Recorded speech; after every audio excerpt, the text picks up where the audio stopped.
I must tell you, ladies and gentlemen and colleagues, that where I come from, and I think it's important, I come from one of the driest part of this country. That's the the county of Taita Taveta. Okay, and we are not, I didn't understand about the bamboo, so I asked a lot of questions to the team yesterday, understanding what it's all about, what is a bamboo.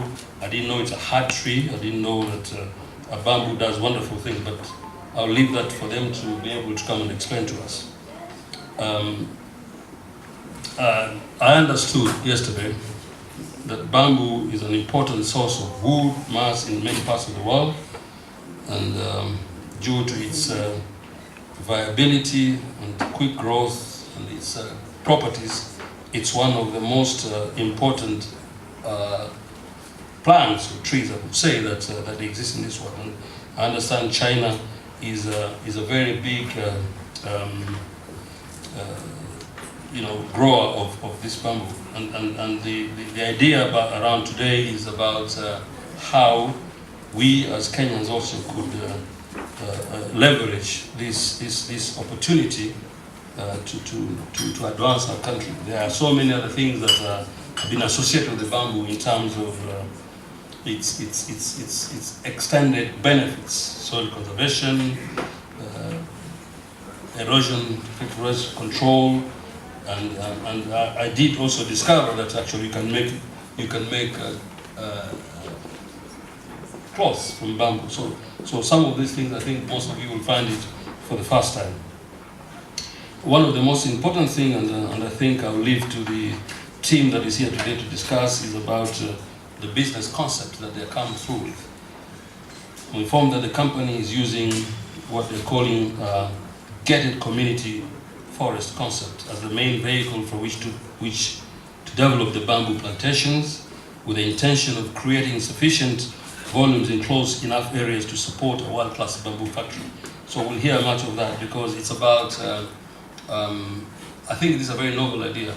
And Steve and the team, you should apply actually for getting an award on innovation. So that's what I imagine. Okay. Through this concept of gated community, Kenyans are now able to co-own forests, and as we are aware, forests are a big issue in our country. I come from the Savo country, where Savo, which is the biggest natural reserve, actually is located, and I can tell you that we don't have enough water anymore. Animals are dying. So when you listen to young people who think about the future of this country, and while it's about business, also there are very serious social benefits. So that's something that we need to support. So on my own behalf and the government of the Republic of Kenya, I wish to congratulate GreenPot enterprises for creating investment opportunities for individual institutions. One of the things, I've got 2 teenage sons who are at the university now, and I keep on telling them, in the future, there are no jobs. I think this is something that we need to, I know in Kenya we always think that it's the government that must create jobs.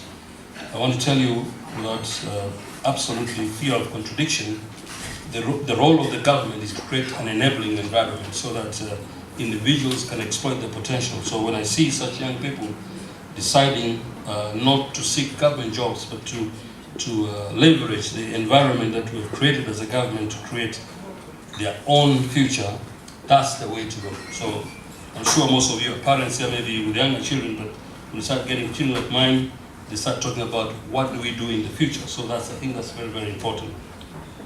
One of the other things about these gated communities, these opportunities range from participation in the gated communities to investment in the factories, supporting for community planting programs. I think I've mentioned that, through which local farmers are helped to grow bamboo. And I think the most critical thing here is the community involvement in what we can do, to advance two core issues: business and also ensuring that we're also protecting our environment. One of the things that I would like quickly to mention is about the role of the government in terms of what we are doing to involve Kenyans abroad in participating in the economic activity in the country. The government of Kenya recognizes the key role that Kenyans abroad play in the development of our nation and in realization of the Kenyan Vision 2030, especially in driving investments in the priority sector of the economy. It is therefore in line with this that the government developed a diaspora policy whose main objective is to mainstream and empower Kenyans abroad to effectively make a significant contribution to the development of the country. And I think we've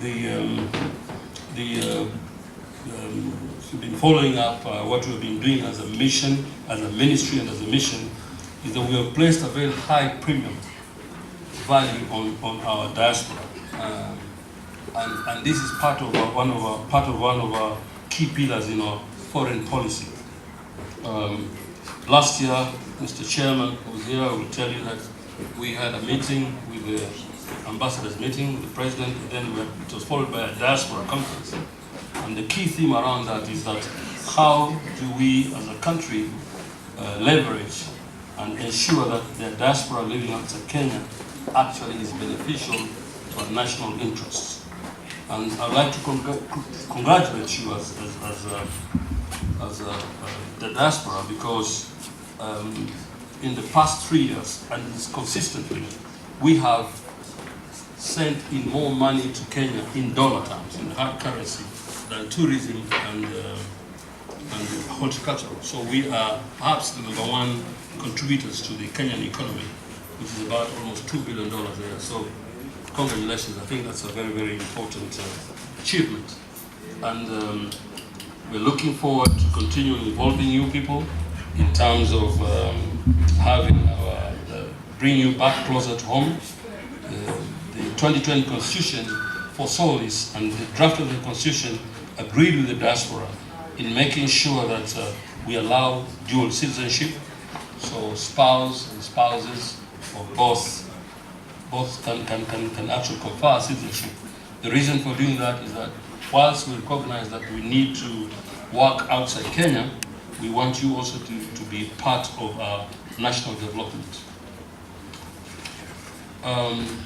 As I conclude, Mr. Chairman, colleagues and friends, I wish to encourage you all to take advantage of these opportunities that are coming our way, and also continue to also thank again Steve and your team for making us part of your program.